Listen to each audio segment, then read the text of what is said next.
भारत की कानूनी व्यवस्था एक जीवंत और सतत विकासशील संरचना है, जिसमें समय के साथ सामाजिक, आर्थिक और राजनीतिक परिवर्तनों के अनुरूप बदलाव होते रहे हैं। 2024 के बाद भारत की कानूनी व्यवस्था में कई महत्वपूर्ण संशोधन और विकास देखने को मिले हैं, जिन्होंने देश के न्यायिक ढांचे को नई दिशा दी है। इन बदलावों ने न केवल कानून के क्रियान्वयन को अधिक समावेशी और न्यायपूर्ण बनाया है, बल्कि समाज के विभिन्न वर्गों के अधिकारों की सुरक्षा और मानव विकास की दिशा में भी उल्लेखनीय प्रगति सुनिश्चित की है। सबसे उल्लेखनीय परिवर्तन 19 दिसंबर 2024 को सुप्रीम कोर्ट के एक ऐतिहासिक निर्णय के रूप में सामने आया, जिसमें संसद से हिंदू उत्तराधिकार अधिनियम 1956 में आवश्यक संशोधन करने का आग्रह किया गया। यह निर्णय विशेष रूप से आदिवासी महिलाओं के संपत्ति अधिकारों की रक्षा के लिए था।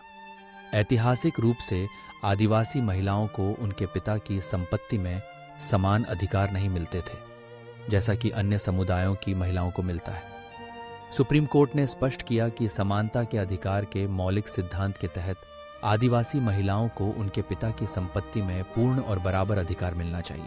इस निर्णय ने आदिवासी महिलाओं के लिए न्याय और समानता की दिशा में एक बड़ा कदम बढ़ाया है, जिससे उनके सामाजिक और आर्थिक सशक्तिकरण की नींव मजबूत हुई है। इस संशोधन की आवश्यकता को समझना महत्वपूर्ण है, क्योंकि भारत की विविधता में आदिवासी समुदायों की एक अलग संस्कृति और सामाजिक ढांचा है। उनके लिए विशेष रूप से संपत्ति के अधिकारों पर अब तक जो प्रतिबंध थे, वे उनकी सामाजिक स्थिति को प्रभावित करते थे। सुप्रीम कोर्ट का यह निर्णय न केवल कानूनी दृष्टि से, बल्कि सामाजिक न्याय की भावना से भी अत्यंत महत्वपूर्ण है। अब संसद पर यह जिम्मेदारी है कि वह हिंदू उत्तराधिकार अधिनियम में ऐसे संशोधन लाए जिससे आदिवासी महिलाओं को समुचित अधिकार मिल सके और उनका भविष्य सुरक्षित हो। 2004 के बाद भारत के कानूनी परिदृश्य में एक और महत्वपूर्ण पहलू मानव विकास सूचकांक की प्रगति है। संयुक्त राष्ट्र की मानव विकास रिपोर्ट 2023-2044 के अनुसार भारत की रैंकिंग में सुधार देखने को मिला है। 2022 में भारत का मानव विकास सूचकांक 0.44 था, जो 2021 के 0.633 से बेहतर है। इस सूचकांक में जीवन प्रत्याशा, शिक्षा और प्रति व्यक्ति सकल राष्ट्रीय आय जैसे कई महत्वपूर्ण कारक शामिल हैं। यह सुधार दर्शाता है कि भारत ने अपने नागरिकों को बेहतर स्वास्थ्य, शिक्षा और आर्थिक अवसर उपलब्ध कराने की दिशा में ठोस कदम उठाए हैं। कानूनी व्यवस्था में सुधार और मानव विकास के बीच सीधा संबंध है। जब कानून अधिक समावेशी, न्यायपूर्ण और समानता आधारित होते हैं, तो समाज के सभी वर्गों को आगे बढ़ने का अवसर मिलता है। शिक्षा के क्षेत्र में बेहतर नीतियां, स्वास्थ्य सेवाओं का विस्तार और आर्थिक अधिकारों की सुरक्षा, ये सभी पहलू कानूनी बदलावों से प्रभावित होते हैं। भारत में हाल के वर्षों में शिक्षा के अधिकार, महिला सुरक्षा, बाल श्रम के खिलाफ कानून और डिजिटल अधिकारों की रक्षा के लिए नए कानूनों की शुरुआत की गई है। इन सब का प्रत्यक्ष प्रभाव मानव विकास सूचकांक पर भी पड़ा है। जनसंख्या वृद्धि की प्रवृत्तियों में भी हाल में उल्लेखनीय बदलाव आए हैं। भारतीय स्टेट बैंक के आर्थिक अनुसंधान विभाग की रिपोर्ट के अनुसार 2040 में भारत की जनसंख्या वृद्धि दर 1.2% थी, जो 2011 में 1.63% थी।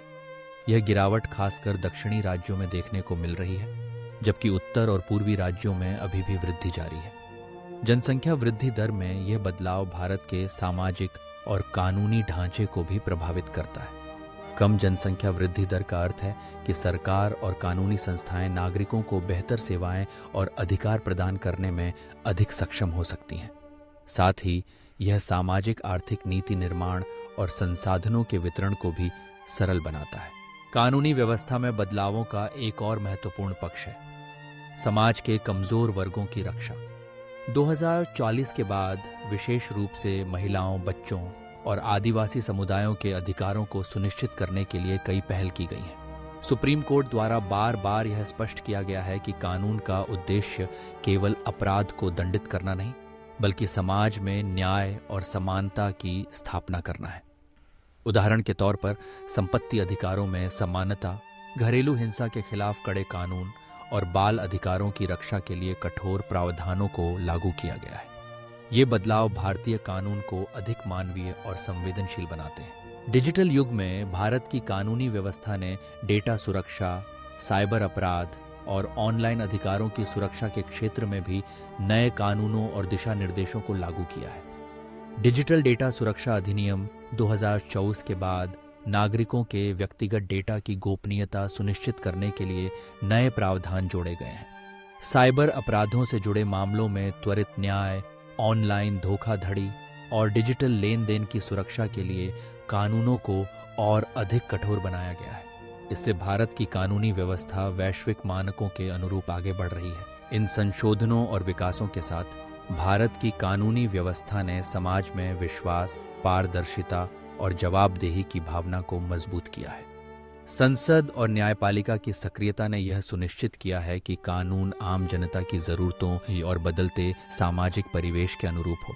सुप्रीम कोर्ट के निर्णय, संसद द्वारा किए गए संशोधन और सरकार की नीति निर्माण प्रक्रिया, ये सभी मिलकर भारत को एक मजबूत,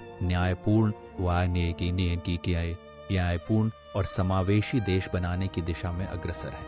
आखिरकार 2024 के बाद भारत की कानूनी व्यवस्था ने जिस दिशा में कदम बढ़ाए हैं, वह सामाजिक न्याय, समानता और मानव अधिकारों की रक्षा के मूल उद्देश्यों के अनुरूप है। आदिवासी महिलाओं के संपत्ति अधिकारों की सुरक्षा, मानव विकास सूचकांक में सुधार और जनसंख्या वृद्धि की प्रवृत्तियों में बदलाव, ये तीनों पहलू भारत के विकासशील और संवेदनशील कानूनी ढांचे का प्रमाण है। भविष्य में भी भारतीय कानून समाज के हर वर्ग को न्याय और समानता दिलाने के लिए अपने आप को लगातार सुधारता और समृद्ध करता रहेगा। इस बदलती कानूनी परिदृश्य को समझना हर नागरिक के लिए आवश्यक है, क्योंकि यह न केवल हमारे अधिकारों और कर्तव्यों को परिभाषित करता है, बल्कि समाज को अधिक न्यायपूर्ण, समावेशी और विकसित बनाने की दिशा भी दिखाता है। भारत की कानूनी व्यवस्था के यह ताज़ा बदलाव देश को एक नई दिशा देने के साथ साथ वैश्विक मंच पर भी उसकी छवि को मजबूती प्रदान करते हैं।